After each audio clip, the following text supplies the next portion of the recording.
Hello and welcome to another episode of Be the Love to Awaken Our Souls. Thank you again so much for tuning in this week. I'm Stacy Musial. And I am Brenda Carey with our special guest, Joel Bennett. We are your co hosts and souls on the journey, and we are on a mission to raise the consciousness of humans and the planet, and we need your help. Please spread the word to your family and friends and join us every week. Consider becoming a Patreon supporter or a sponsor to help with the operating costs like editing and the many hours we spend creating these shows with quality guests and content. And if you have resonated with our mission, support us in a way that raises your vibration to love. And if it feels safe for you, I'd like to begin by inviting you to get centered with us. I'd like to begin by inviting you to take a beautiful, cleansing breath in through your nose and out through your mouth, releasing anything that is keeping you from being present. And take another deep breath in through your nose, breathing in calm, peaceful, loving energy, and breathing out anything you are ready to release in this now moment. And take one more breath in through your nose, breathing in light and love for yourself. And imagine breathing that light and love and send it back to all of humanity, remembering that you always, always have your breath to come back to. Our guest today is Dr. Joel Bennett. He is president of Organizational Wellness and Learning Systems, known as OWLS, a consulting firm specializing in evidence-based wellness technologies to promote organizational health and employee well-being. Dr. Bennett first delivered stress management programming in 1985, and OWLS programs have since reached nearly 250,000 workers across the United States and abroad, including training over 1,000 facilitators and coaches. In 2022, Dr. Bennett was acknowledged with the Lifetime Achievement Award from the National Wellness Institute and internationally with the Positive Leadership Award from the Positive Leadership Institute. He has authored and co-authored 7 books, including Raw Coping Power, Heart-Centered Leadership, and Your Best Self at Work. Thank you so much for being with us today, Joel. And this is actually your second time with us. For our listeners, if they haven't listened to your previous episode, which is number 159, Shifting Our Perception of Time, definitely check that out after you listen to this episode. It's great to see you again. Oh, it's a real pleasure. I love you guys. I love being here. I love what you do. I love the energy. So I'm along for whatever the ride takes us. Awesome. However it unfolds, right? Hmm. Yeah. So maybe for our listeners that didn't catch the previous episode, can you tell us about your spiritual journey and what has led you down this path? I wish it were just one thing. Right. Right? That would make this every time there's so many layers. Mm, I think any spiritual journey, before I give a as brief an answer as I can, once you start having that sharing, like if you ever do a share your spiritual journey story circle, mm, you're going around the circle, and by the time the next person is gone, you kind of like go, oh, I forgot to mention, Yeah. because there's so many layers. The spirit is beyond words and beyond time. mm, So yeah, I'll just say that for me, I've just evolved. It's always been in there from the very beginning. There's always been this sense that there's something else going on here. mm, Maybe one memory is like going to the Far Rockaway Public Library when I was 9 years old and browsing through all the religious books. Like what's all this? Oh my gosh, there's a lot going on here. So that's one memory. Yeah.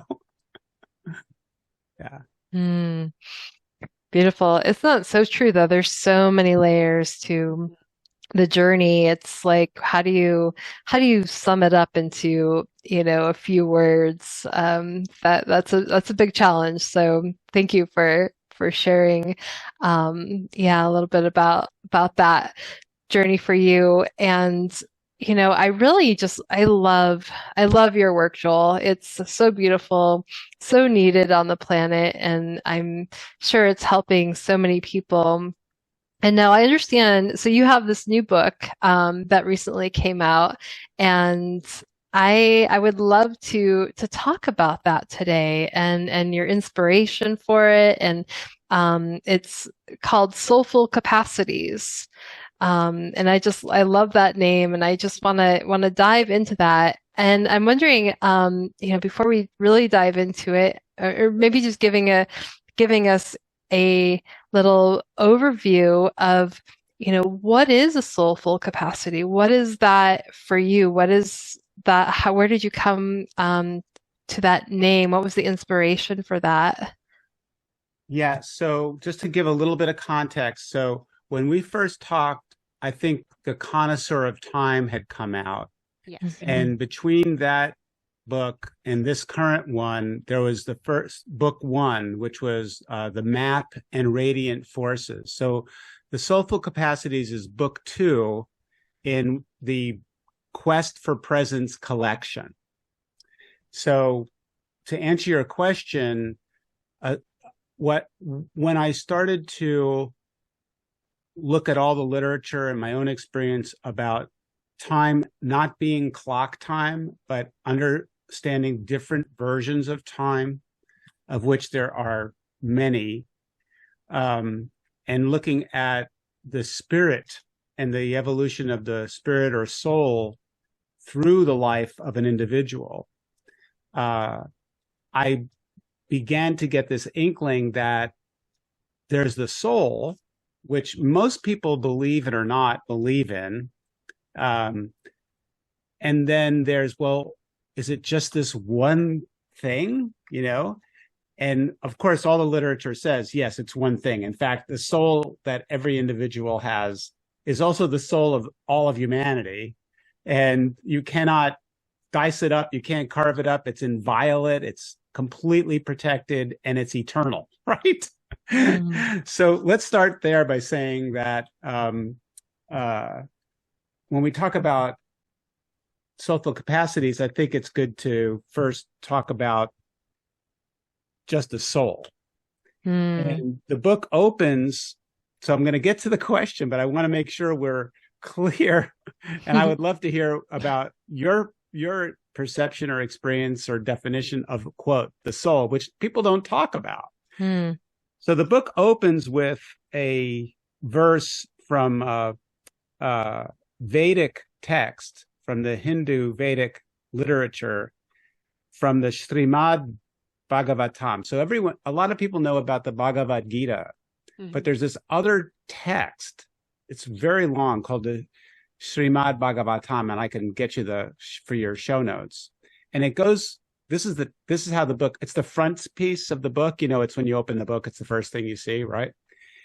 And it says, at that very moment, when one realizes the glory of the witness, the soul, at that very moment, when one realizes the glory of the witness, the soul, one begins to enjoy transcendence beyond the time of material energy. One becomes immediately free from misconceptions of I and mine, and manifests as pure consciousness. So in this reading, and all the way through history up until Gary Zukov and his work on the soul, and there are quotes in his book that when we're in touch with the soul, we're in touch with timelessness. It's everywhere. It's in every religion, every spiritual text. And that the idea is that the human being can experience timelessness. The human being can have glimpses of the eternal. Now, how freaking cool is that? That's so Right. beautiful. Yes. Yeah. Actually, this resonates super deep with me. I'm just going to share a quick personal story that ties in with this. So I don't think I've ever shared this on definitely not on the podcast, and I don't share it with a lot of people. But when I was 19 years old, I had a spinal fusion surgery, and it didn't go well. And the surgeon had told me that I actually died on the table for for a short period of time. And I can't say I have this, really cool, I was floating above my body experience. I didn't have that. Maybe it was too short of a time. I don't know. But the first question I asked when I came out of surgery, and my surgeon is like big, huge eyes looking at me because it was, I guess, a really intense moment. The first thing I could only ask was, what time is it? What time is it? And he was looking at me like, why do you care what time it is? Like, that's kind of a Mm, dumb question. And later on I realized I'm like I went to a place of no time. Mhm. Like, and the only thing that I could like hang on to affirm that I was back in my body and on this plane was to ask what time it was, because mm, that was my connection. And it's so interesting you talk about time, but not in this linear sense that we're used to on this earthly plane. But even at that young age and at 19, I can't really say I mean, I always had a little bit of a spiritual bent, but would be able to understand that concept. But I just knew when I came back, I just was like, what time is it? What time is it? How old were you again? I was 19. Yeah. Yeah. mm, And that And has so, stayed with you. It's not just a oh memory, yeah. it's in your body, right? Oh, Yeah, it is. I still remember the horrible worried look on my surgeon's face when he was like, and then he was confused, like, why are you asking me what time it is? And that's like that is a complete imprint of my concept of time being totally thrown off by what the world dictates as time, and how in that, I don't know, very brief flash of a moment became into this place of timelessness. So thank you for that. That was a beautiful quote mm, too. mm. well, That was, I thank you for sharing because it's a testament to the reality of the soul that you are able to quickly go back to that memory. Hmm. hmm That it's not even a memory. It's almost like it's your whole being. You know something that is timeless. That awareness of you coming back is an imprint that you can access a place of no time. Right. hmm Does that feel right? That Absolutely. Because really, after that experience, I did really go on a spiritual quest. Like, I started questioning so much, like, who am I? I mean, I think that's typical of that age, but I was really invested and still am to this day, decades later, of like, who am I really? And if I'm not this physical body, and if I'm not these chattery thoughts, and if time isn't how I've been told it was in, public school and our society, then what is it and who am I within that timelessness? mm. Wow. That sounds really incredible. Like such an incredible, like beautiful embodied experience. Because when you can, yeah, take it from the intangible to the tangible and, to experience that expansiveness of no time and being able to enter into that energy sounds like it would be a little bit easier to shift into that once you've experienced that.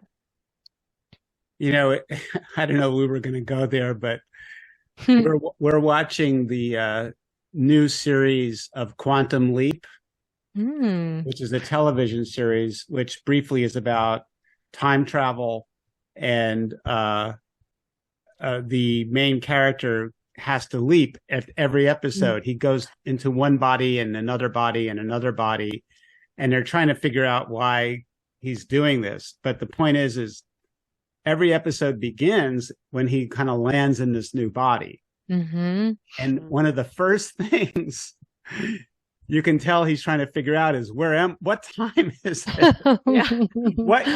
What year am I in? You know? Mm. And Oh, yeah. And so wow. there's a metaphor, right, for that, Hmm. right? I Absolutely. love that. That's like an old 70s or early 80s show. Yeah, but Wow. they've redone it. Now there's a new 2022 series, 20. Oh, Oh, I'll have to check very that out. cool. Yeah.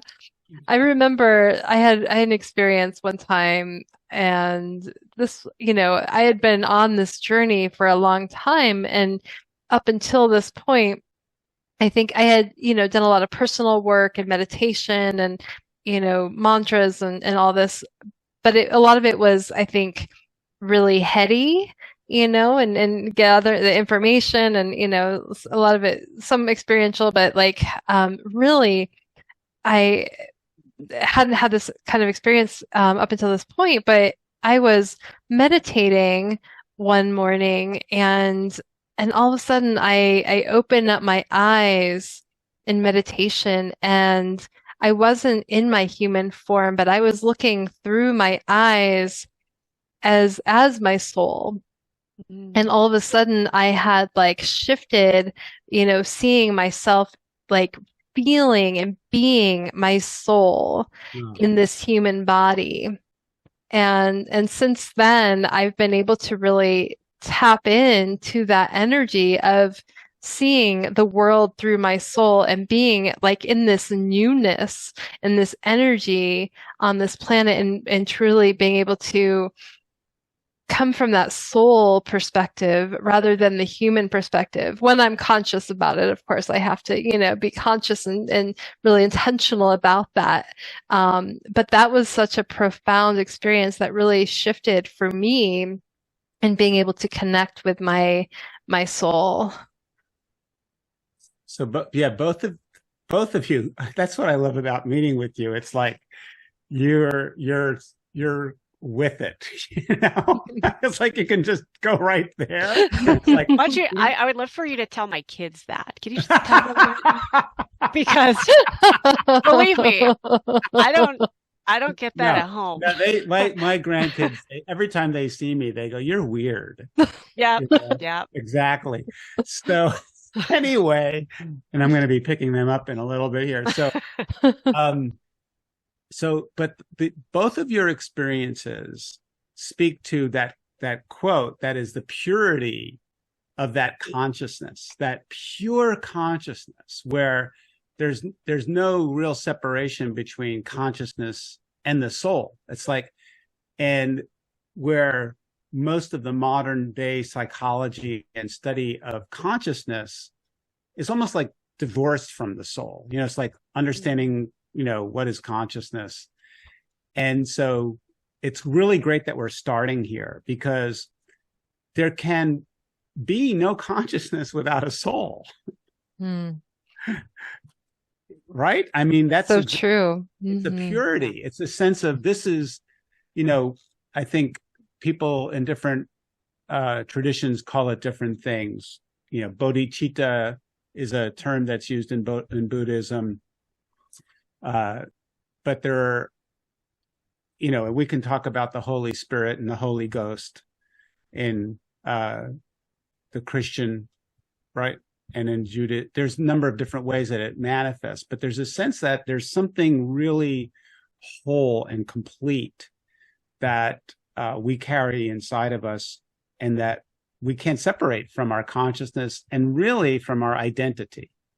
Mm. But these are fleeting experiences in a way, right? They're states. Yeah. Mm-hmm. And so the question then, to come back to your question, is then what can we do? How can we cultivate some ability, some capacity to experience this purity, this timelessness? And so there are many different, throughout all religions, capacities or what called soulful capacities. And I'll just briefly reference some of them. That these are in the Enneagram, the work of the Enneagram. There are things like essential goodness. Is one of there are these essential aspects of the soul that are discussed in some of the Enneagram work. Essential clarity, essential love. In Buddhism, there's the paramitas: loving kindness, right?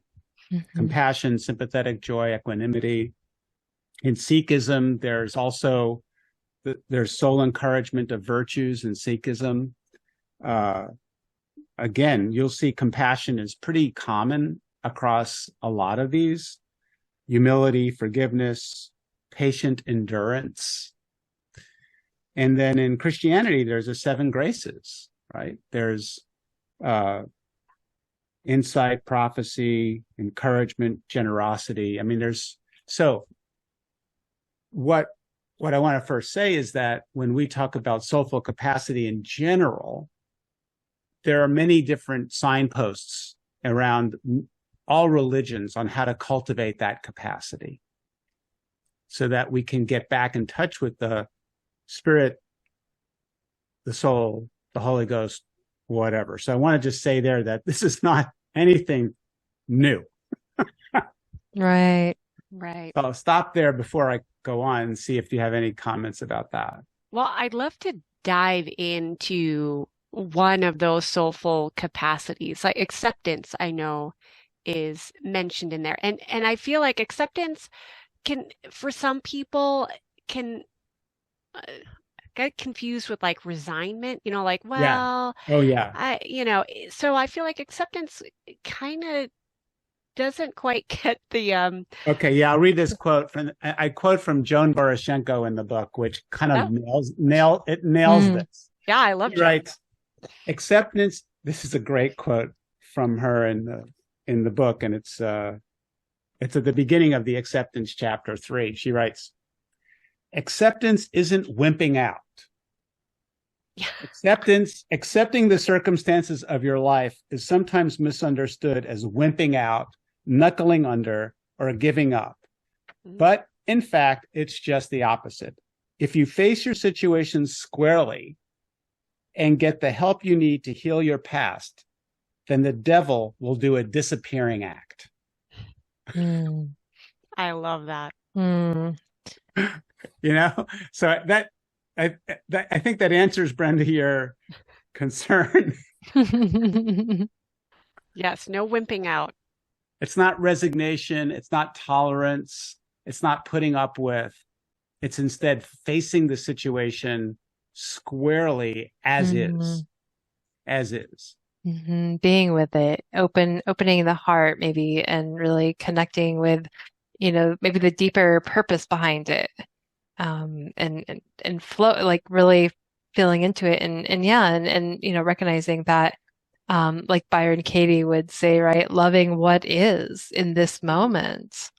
And that's the reality of what we're experiencing in the here and now. And it's hard. It's the first soulful capacity that we talk about, often because it's the one that for many people, it's often, not always, the one for many people when they first come to the spiritual path. Something happens that is beyond their will and control and understanding, that's profound, and it shakes them up, and it's a wake-up call. And so they can go through many years of searching only to realize that they just needed to stop and accept what had happened before the healing. I mean, even the Voroshenko quote suggests that you can't heal what you cannot accept. So true. Right. And so what would be a first step into that, into really honoring and going into the acceptance piece when something has been, maybe you've been resisting that, maybe you think you've accepted it, or maybe you've just continued to resist feeling that. What would you say would be, that first part on that path? Oh my gosh, I would open this up for discussion. I think it's different for, you different people. So I don't think there is a formula. Um, I mean, um, going back to the connoisseur of time, the first three things we talk about is stopping, Mm-hmm. slowing down, stopping, and listening. That's sort of universal. You have Mm, to first, where this is where we talk about clock time. Like clock, our adherence to clock time often prevents us from pausing, mm. slowing down, and listening. Yeah. So that would be a general No, I comment. I would definitely agree with that. Part of for me personally, the the stopping, I need to put away the distractions. And so then I can pause. And it becomes a very, I admit, our phones and things that grab our attention for the next dopamine hit, they grab our attention on a very subconscious level. So I do have to be really mindful, like of, putting my phone like out of my bedroom, or when my kids come home from school, stays in the purse and I'm with them. So then I can stop and pause and really accept the moment as it shows up. So I guess that would be my little like in parentheses between the stop and the next one is like let's put away the distractions that we have become kind of subconsciously addicted to and then see if how uncomfortable that is sometimes and how we've relied on certain, whether it's apps on our phone or sliding through pictures and see, what comes up in that moment and accepting that it's not judging it, just accepting it and kind of moving forward from there. That And that was my big thought. and feeling it. I think recognizing the feelings that are coming Sure. up, and so that can help move through some of the emotional energy so we can come to a place of acceptance. Yeah. My I favorite think. question to ask when I subconsciously pick up my phone and I hit if it's social media app or email, I'm like, what am I searching for? What am I searching for? And if I can like Right. pause in that second and answer, oh, connection, is this really going to answer that need? Don't think so. And so I think that's been a key question for me. Yeah, there's so much. Both of what you're saying is so wonderful. Um, the other term that's used is being with, you know, Mm, creating space around, holding space. Mm, Um, I think the caveat, if you limit caveat, or in our, because we also, in our other work, we do stress and resilience work, and trauma um, is a is an important condition to be mindful of when anybody's moving into acceptance work, mhm, because there are areas of one's life that are, uh, to put it bluntly, unacceptable. mhm, And so when we talk about acceptance from the spiritual perspective, um, um, there's the trauma on one end of what has happened during the course of life, and then there's also facing death. So those are the two biggies, if you will. mhm. And I think later on there. Anyway, I'll stop there because those are touch points for a deeper discussion. I don't know if you have anything you want to add to that, or Yeah, I think, I think that there's a level, right, because when someone experiences, traumas and, there is that level of, okay, do we accept this, and how are we moving through this, versus like being able to maybe feel our way through that, right? And honor what's coming up for us versus like accepting someone else's bad behavior and recognizing that, that bad behavior has, we can put a stop to that and say no more, and that, learn boundaries, right? And so then, but we have to really become present, right? With what is. And I believe that is the next soulful capacity. You're really good. Nice segue. Boy, did she get paid enough?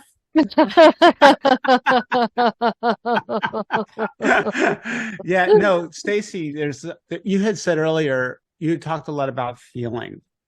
And I say you cannot feel your way into presence. You cannot think your way into presence. Mm-hmm. You can only feel your way into presence. Mm-hmm. And the same goes for all the soulful capacities. You can't think your way into acceptance. Yeah. And it is that kind of like coming to your knees experience. Mm-hmm. And so presence is, they all relate. Like I said earlier, the soul is one whole. So each of these capacities flow into each other.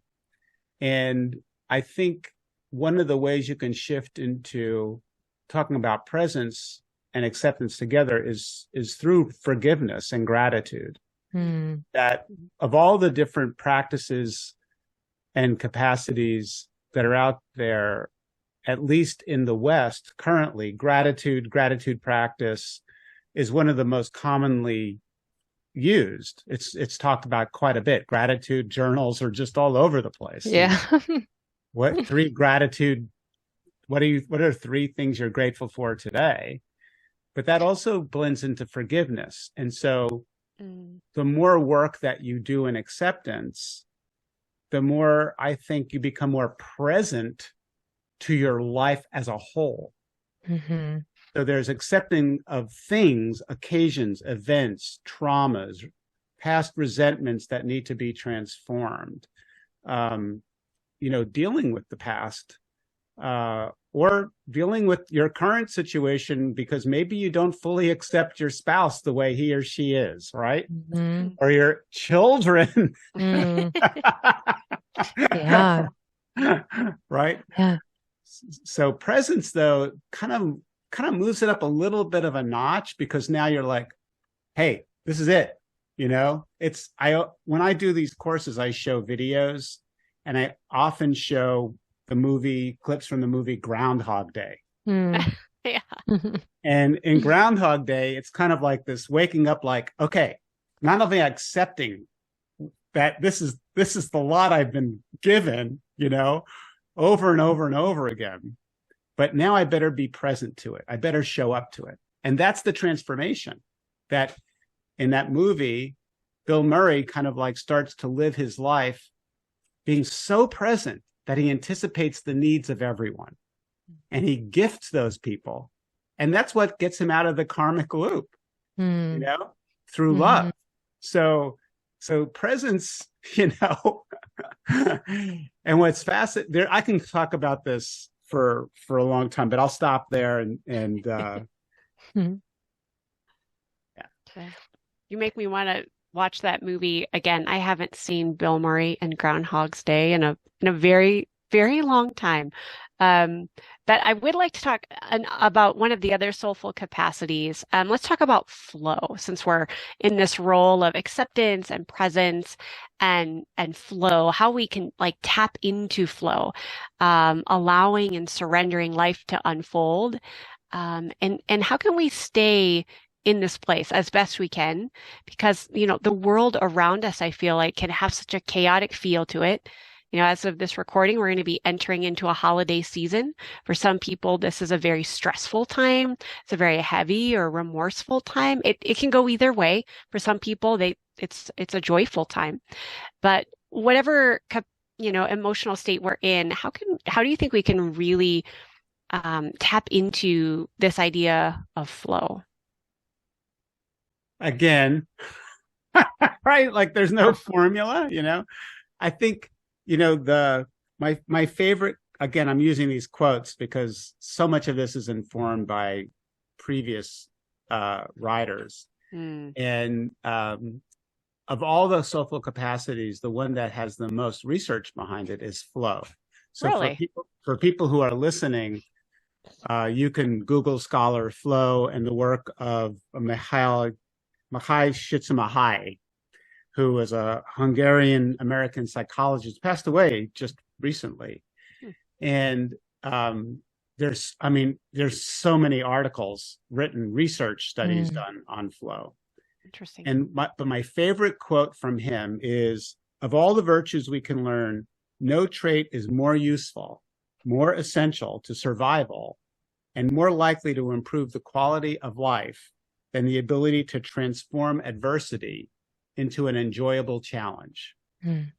And to me, that's the core of flow. Flow happens in the face of some challenge, even a micro challenge, and something where you have to do something, you have to act, or you're being called to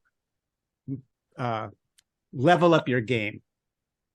And so much of the flow research began with people who are in sports, and that experience of just being so in the flow, like, one basket after another in a basketball game, one hit after another, running so fast that you beat the record because you were just in flow.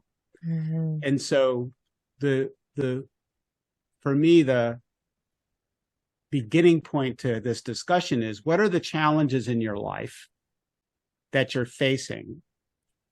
How can you break down the ones that are the easiest for you to address? And how can you practice coming at them over and over and over again so that you just flow? So I think there's more to it than that, but that experience of, hey, we got it, we won it, we went through it, we did it.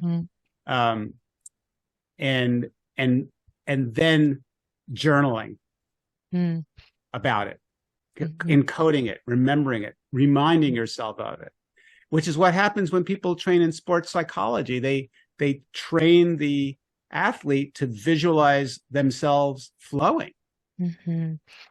So that's my answer there. Yeah, actually, yeah, I love that book. I read that book, Flow, a long time ago, and yeah, just, when we can tap into that energy, right? And I think as you're talking, right, these acceptance and presence and coming into the flow, right? Because we have to go through, in my experience anyways, having to go through some of maybe the resistance or the pieces where, things didn't feel like, they felt like maybe that was, I was maybe trying to force something to happen, but it wasn't like in the flow because there was a forcefulness of it, of making, whether or not it was a business idea or something that I wanted to try to make something happen, but it was coming from the mind. And this sense of flow is like a spirit, like the soul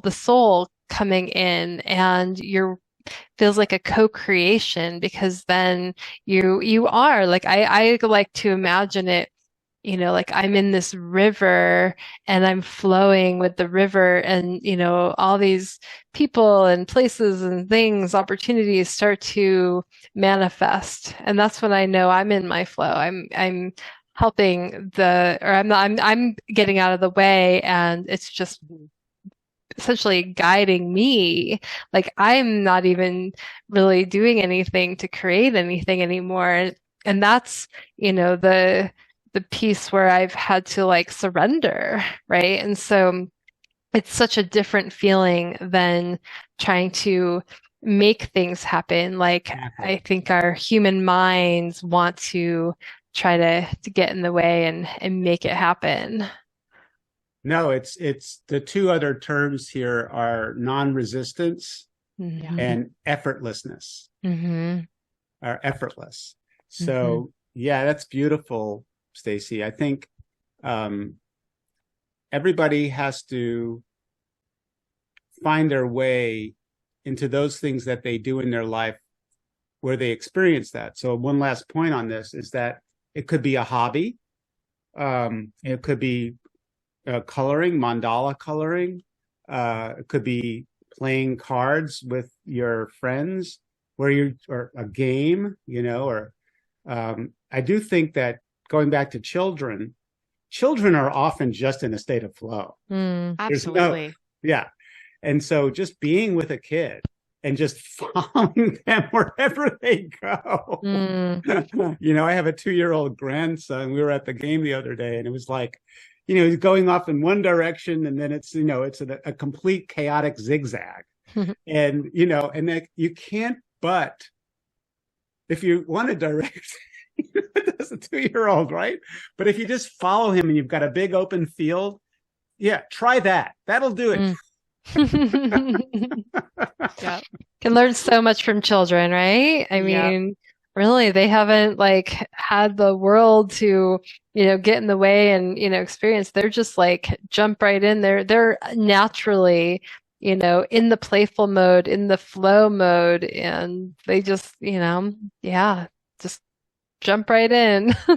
So beautiful. Which is what we're doing here. That's what we're doing here in this podcast. Yes. Absolutely. We're letting it unfold.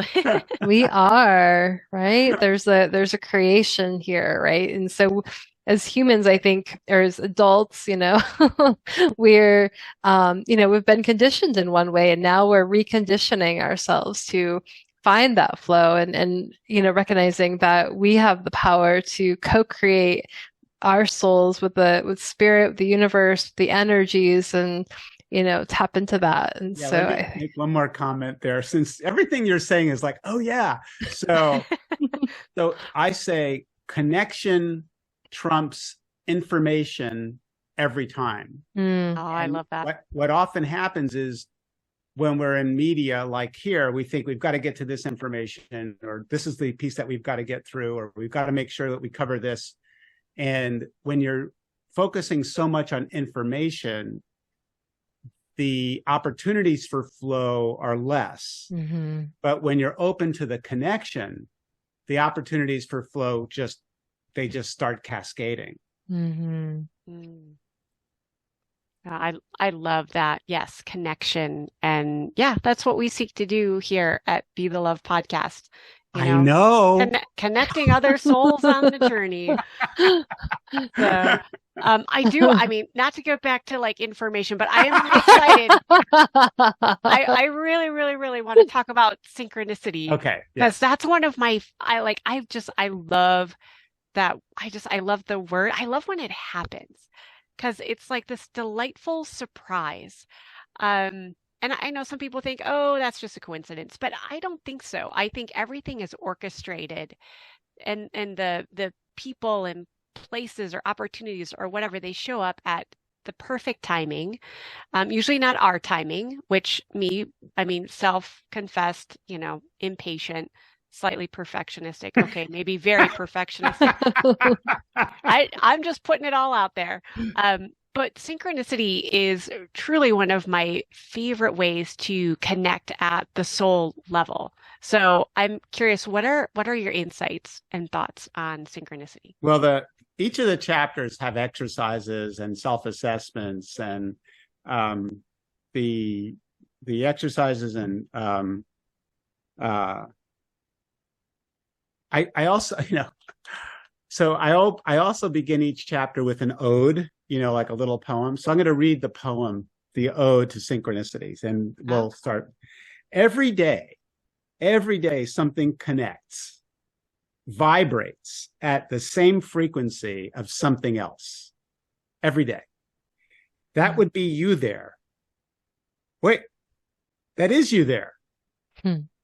Connecting, tuning in, jiving, frolicking, I can get that word out. Effortlessly, your life shows up to itself. Effortlessly, so that it's the effortlessness of flow that moves into this other piece where it's like, oh, my whole life is this one amazing timing.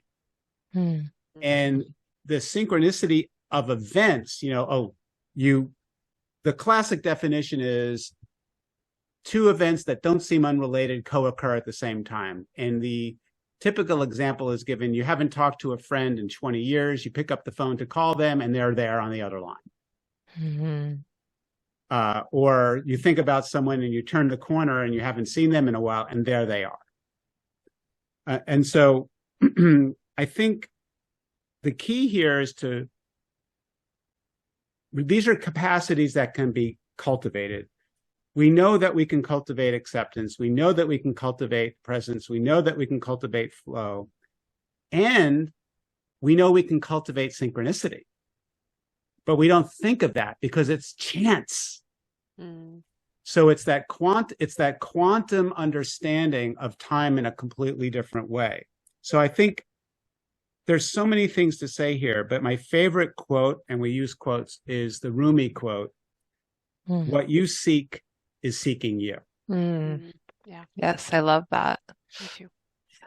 And I think that synchronicity is whenever we're in that state of seeking, making something happen, if we can suspend for a moment and realize, wait, there's something else out there that wants to meet us, then there's more likely to be synchronicity.